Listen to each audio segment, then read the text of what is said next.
प्यारे दोस्तों नमस्कार और एक बार आपका पुनः स्वागत है। हम ब्रिटिश संविधान पर अध्ययन कर रहे थे और उसमें कल हमने ब्रिटिश राजमुकुट की शक्तियों के स्रोत और सम्राट और राजमुकुट के परस्पर संबंध को देखा था। आज हम अध्ययन करेंगे ब्रिटिश राजमुकुट की शक्तियों के संदर्भ में। तो जैसा मैंने आपको बताया था कि जो ब्रिटिश राजमुकुट है उसके 6 प्रकार की शक्तियां हैं। प्रशासनिक शक्तियां, व्यवस्थापन संबंधी शक्तियां, वित्तीय शक्तियां, न्यायिक शक्तियां, धार्मिक शक्तियां और अन्य जो शक्तियां हैं, इस पर आज हम चर्चा करेंगे और इन सभी शक्तियों को बारीकी से जानने का प्रयास करेंगे। अगर राजमुकुट की बात करें तो राजमुकुट केवल प्रशासनीय ही नहीं वरन पार्लियामेंट की विधियों तथा राज्य अधिकारों के अंतर्गत आदेश जारी करके राजमुकुट विधि निर्माण में भी भाग लेता है। राजमुकुट को न्यायिक अधिकार भी प्राप्त है। सम्राट को न्याय और सम्मान का निर्जर कहा जाता है। चर्च संगठन का भी वह सर्वोच्च अध्यक्ष है और उसकी उपाधियों में धर्म संरक्षक की उपाधि भी एक है। राजमुकुट की अगर बात करें तो इस प्रकार राजमुकुट की शक्तियां को प्रशासनिक, विधायी, न्यायिक, वित्तीय, धार्मिक आदि कई भागों में विभाजित किया गया है। सबसे पहले हम देखेंगे प्रशासनिक शक्तियां। ब्रिटेन में राजमुकुट ही देश का प्रशासन करता है, जिसका अर्थ है कि आंतरिक शांति और सुव्यवस्था स्थापित करना तथा बाह्य आक्रमण से देश की रक्षा का प्रबंध करना। इस प्रबंध में राजमुकुट के कार्य जो हैं वो उनको हम इस प्रकार बांट सकते हैं। पहला, पार्लियामेंट द्वारा पारित सभी कानूनों को लागू करना। कहने का तात्पर्य आप सीधा समझ गए कि संसद जो भी कानून पारित करती है उनको राजा के हस्ताक्षर के बाद ही क्या है, लागू किया जाता है। दूसरा, राजमुकुट को उच्च प्रशासनिक अधिकारियों, न्यायाधीशों, राजदूतों, मंत्रियों, सेना, नौसेना, थल सेना, वायुसेना के उच्च अधिकारियों आदि की नियुक्ति करने तथा न्यायाधीशों के अतिरिक्त अन्य को पद से हटाने का अधिकार है। यानी कि इन सब की नियुक्ति और न्यायाधीश को राजा नहीं हटाता है, उनको एक न्यायिक प्रक्रिया है उसके माध्यम से हटाया जा सकता है। तो इन सभी को नियुक्त करने और पदों से हटाने की शक्ति क्या है, राजमुकुट के पास है। हालांकि अध्यादेशों, प्रथाओं और सार्वजनिक सेवा आयोग के नियमों के अंतर्गत अधिकांश स्थायी सार्वजनिक पदाधिकारी वस्तुतः पदच्युति से सुरक्षित रहते हैं और जब तक वह अयोग्य अथवा अनाचारी न हो उनको पद से नहीं हटाया जा सकता। न्यायाधीशों को सम्राट पार्लियामेंट के दोनों सदन के संयुक्त अनुरोध पर ही हटा सकती है। यानी कि हटाएगा राजा ही, किंतु जब तक संसद इस संदर्भ का बिल पास नहीं कर देती तब तक उन्हें हटाया नहीं जा सकता। तीसरी शक्ति है राजमुकुट प्रशासन का सामान्य निरीक्षण एवं निर्देशन तथा सभी प्रशासकीय अधिकारियों एवं कर्मचारियों को आदेश निर्देश जारी करता है। इसके अतिरिक्त विदेशों से संबंध स्थापित करना तथा विदेश नीति निर्धारित करना भी क्या है, राजमुकुट का कार्य है। इस संबंध में राजमुकुट अन्य देशों को ब्रिटेन के राजदूत, प्रदूत तथा अन्य प्रतिनिधि भेजता है। राजमुकुट ही उनकी नियुक्ति करता है तथा अन्य देशों से आए राजदूतों, प्रदूतों तथा अन्य प्रतिनिधियों का स्वागत करता है। अंतर्राष्ट्रीय सम्मेलनों तथा सभाओं में ब्रिटेन के प्रतिनिधि मनोनीत करता है। युद्ध की घोषणा, शांति की स्थापना तथा विदेशों से संधियां राजमुकुट के द्वारा ही की जाती है। इसके अतिरिक्त पांचवी जो शक्ति विधायी प्रशासनिक शक्ति के अंतर्गत राजमुकुट को प्राप्त है वह है राजमुकुट ब्रिटिश साम्राज्य की एकता का सूत्र एवं उसका प्रतीक है। उपनिवेशों, संरक्षित प्रदेशों, न्यासित तथा ब्रिटेन के अन्य अधीनस्थ प्रदेशों का शासन राजमुकुट ही करता है। इसके अलावा डोमिनियंस ब्रिटेन से स्वतंत्र हैं, लेकिन ब्रिटेन से उनका संबंध राजमुकुट द्वारा ही है। डोमिनियंस आप जानते हैं कि भारत भी क्या है, ब्रिटेन का डोमिनियन रहा है, उपनिवेश रहा है। तो डोमिनियंस वो प्रदेश हैं ब्रिटेन के आसपास के जहां क्या है, ब्रिटेन में जो सम्मिलित है। इसे आप इस प्रकार समझ सकते हैं जैसे भारत के केंद्र शासित प्रदेश हैं वैसे ही समझ सकते हैं। लेकिन ब्रिटेन से उनका संबंध राजमुकुट द्वारा ही है। ब्रिटिश साम्राज्य इन डोमिनियंस के भी साम्राज्य है और इनका शासन वो अपने द्वारा नियुक्त एक गवर्नर जनरल द्वारा करती है। हालांकि यह गवर्नर जनरल इन डोमिनियंस के प्रधानमंत्रियों के परामर्श पर ही नियुक्त किया जाता है। भारत और पाकिस्तान भी राष्ट्रमंडल का सदस्य होने के नाते राजमुकुट को राष्ट्रमंडल का अध्यक्ष मानते हैं। ठीक है, अगर भारत भी, क्योंकि राष्ट्रमंडल क्या है, राष्ट्रमंडल, अब एक बात इसमें समझने वाली है कि राष्ट्रमंडल क्या है। आपने बार बार सुना भी होगा, राष्ट्रमंडल खेल भी होते हैं। राष्ट्रमंडल एक ऐसे देशों का समूह है जो कभी ना कभी ब्रिटेन के गुलाम रहे हैं। तो इस चीज को भी आप ध्यान रखिएगा कि राष्ट्रमंडल क्या है। वे देश जो कभी ना कभी ब्रिटेन के गुलाम रहे हैं वो राष्ट्रमंडल के सदस्य माने जाते हैं। उसके पश्चात जो अगली शक्ति है वह है राजमुकुट ही ब्रिटिश सेना संगठन का प्रधान सेनापति होता है। जैसे भारत में राष्ट्रपति तीनों सेनाओं का प्रमुख होता है, वैसे ही ब्रिटेन में राजमुकुट या राजा तीनों सेनाओं का प्रधान होता है। अगली शक्ति जो है, राजमुकुट को दंड स्थगित करने तथा क्षमा करने का भी अधिकार होता है, लेकिन दीवानी मामलों में दंडित अपराधी को तथा पार्लियामेंट द्वारा महाभियोग के फलस्वरूप दंडित अभियुक्त को क्षमादान नहीं दिया जा सकता, अन्यथा सम्राट किसी भी अभियुक्त को क्षमा कर सकता है। भारत में यह शक्ति राष्ट्रपति को प्राप्त है। आप भारत और ब्रिटेन की शासन व्यवस्थाओं को तुलनात्मक रूप में भी पढ़ सकते हैं, क्योंकि आप जानते हैं कि भारत ब्रिटेन का बहुत समय तक गुलाम रहा था और इसलिए भारत में उन्हीं व्यवस्थाओं को अपनाया गया है जो कि ब्रिटेन यहाँ छोड़ के गया था। तो इसलिए भारत और ब्रिटेन की शासन व्यवस्थाओं में काफ़ी समानताएं देखने को मिलती है। बस अंतर इतना है कि यहाँ राष्ट्रपति निर्वाचित होता है, भले ही अप्रत्यक्ष रूप से निर्वाचित हो, किंतु वहाँ राजा वंशानुगत होता है। उसके पश्चात हम व्यवस्थापन संबंधी शक्तियों को देखेंगे। ब्रिटेन में कानून निर्माण की शक्ति संसद सहित राजा को प्राप्त है।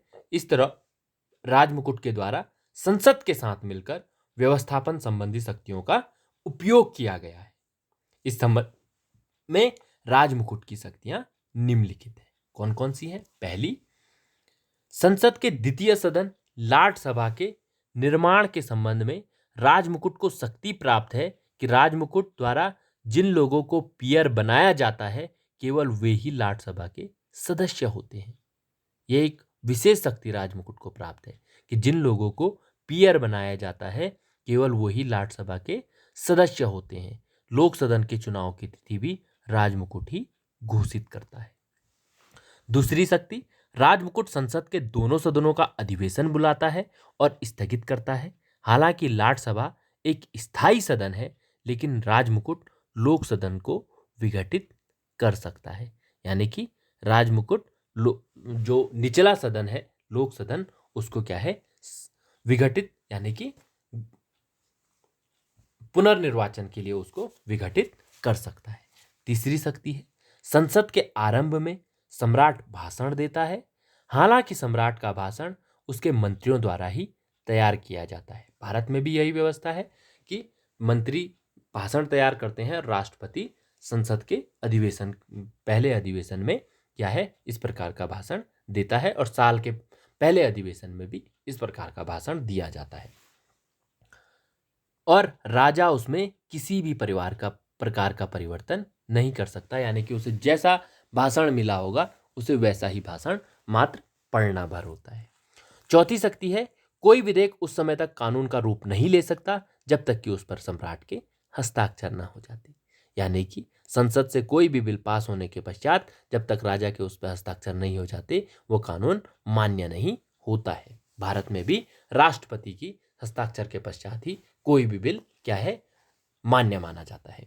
पांचवी शक्ति है, राजमुकुट के पास अधिराज्यों के संबंध में घोषणाएं व अध्यादेश जारी करने का अधिकार है। अध्यादेश एक नया शब्द आया है, इसको समझ लेते हैं।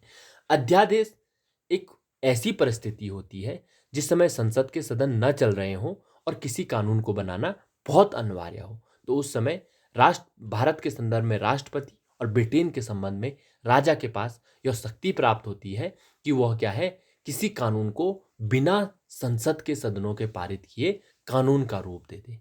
किंतु इन अध्यादेशों को जब सदन चलते हैं तो उस समय 14 दिन के भीतर, अलग अलग देशों में अलग अलग प्रणाली है, तो भारत में लगभग 1 माह के भीतर भीतर उन्हें पास कराना अनिवार्य होता है।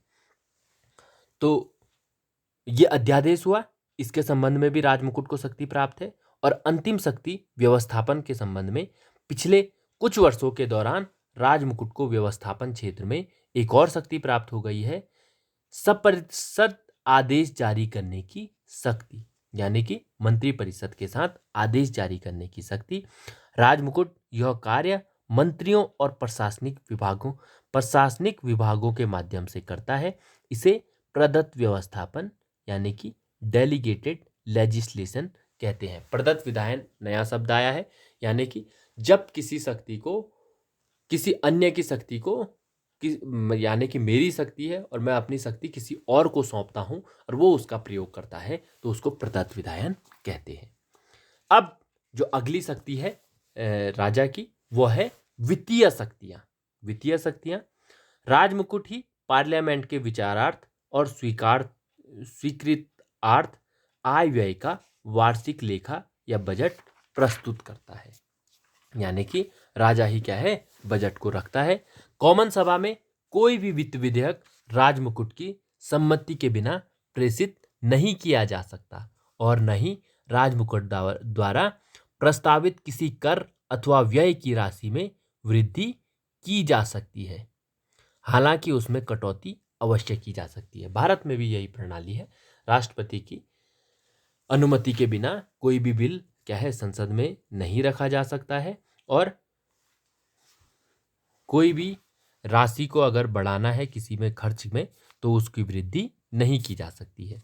तीसरा है पार्लियामेंट द्वारा स्वीकृत सभी करों को वसूल करना तथा स्वीकृत धन का व्यय करना राजमुकुट का कार्य है, यानी कि उसके हस्ताक्षर से होंगे, करेंगे बेकस लोक सेवक, किंतु उसके हस्ताक्षर के, उसकी अनुमति के पश्चात ही होंगे। चौथा, राजमुकुट ही कंप्ट्रोलर एवं एडिटर जनरल की नियुक्ति करता है, यानी कि जो लेखा विभाग है और ऑडिट विभाग है, उनके जो प्रमुख हैं उनकी नियुक्ति भी क्या है, राजमुकुट द्वारा की जाती है।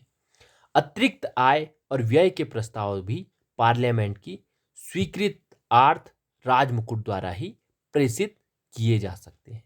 अगर कोई अतिरिक्त व्यय किसी साल में खर्च हो रहा है तो उसका संबंध में कानून बनाने का या उससे संबंध में अगर कोई बिल रखा जा रहा है तो वह भी राजमुकुट की स्वीकृति के पश्चात ही रखा जा सकता है। इसलिए वित्तीय शक्तियां भी क्या है, राजमुकुट को प्राप्त है।